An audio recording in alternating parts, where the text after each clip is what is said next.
The thing is that, as far as I'm concerned, since we met you people 500 years ago, look at us. We've given everything. You are still taking. It's true. I mean, where will the whole Western world be without Africa? Our cocoa, our timber, our gold, our diamonds, our platinum, our whatever. Everything you are is us. I am not saying it, it's a fact. And in return for all of this, what have we got? Nothing. Anti-personnel indoctrination against ourselves. If you go and cook your horrible diseases like AIDS, you say it is us. You brought us tuberculosis. We didn't have this big cough until white people came here. In exchange for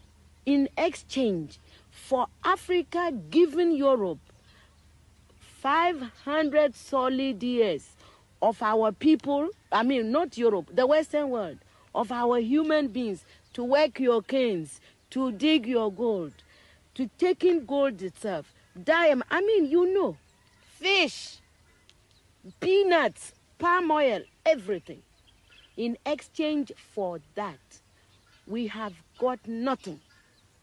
Nothing. And you know it. Nothing. And you look upon, you know, white folks look upon us like monkeys.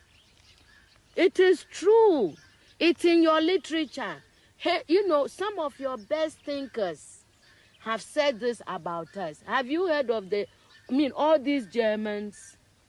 Have you heard? Okay. Yes.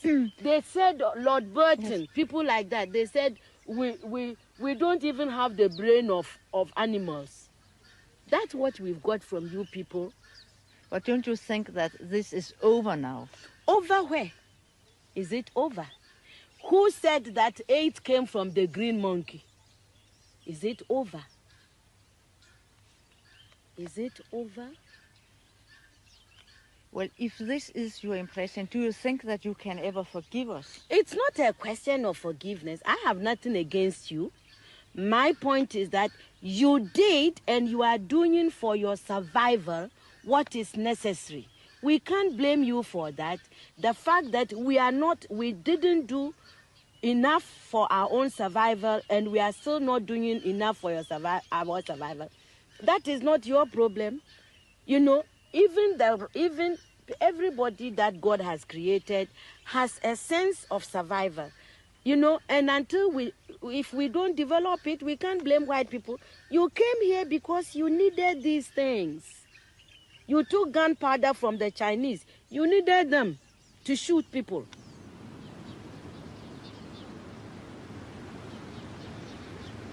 I think that for me and members of my family, Elmina Castle has got a very, very special significance because they tortured my father's father, my real grandfather, to death there by the colonial government.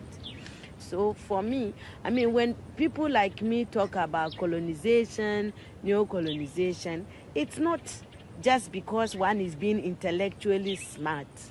You know, I mean, we have personal touches with it. I mean, I cannot forget that this happened to my grandfather.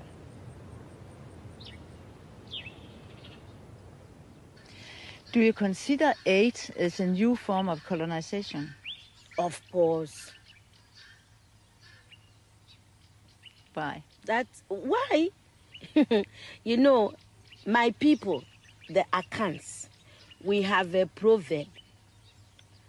It says that good morning, thank you, is never enough to salt anybody's food forever. You cannot build your life on thank you, morning, thank you, English, thank you, God, you know, which is what aid makes, you know, we are always receiving. Nobody, look, and I don't care who hears, nobody anywhere in this world is going to send you their best of anything. Do you see? Neither the experts nor what I mean, people, you give us what you can afford. Aid is the leftover, really, and it cannot be enough. What I mean, aid, you can, when, you know, the world is, now the world is one place.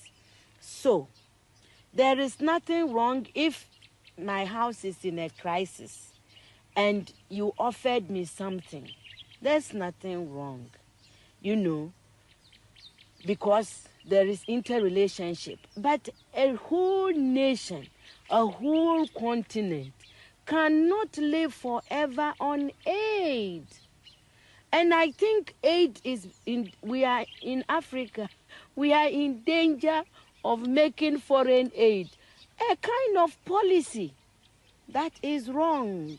I think that it humiliates our people. The people in the villages have not asked anybody to go around begging on their behalf.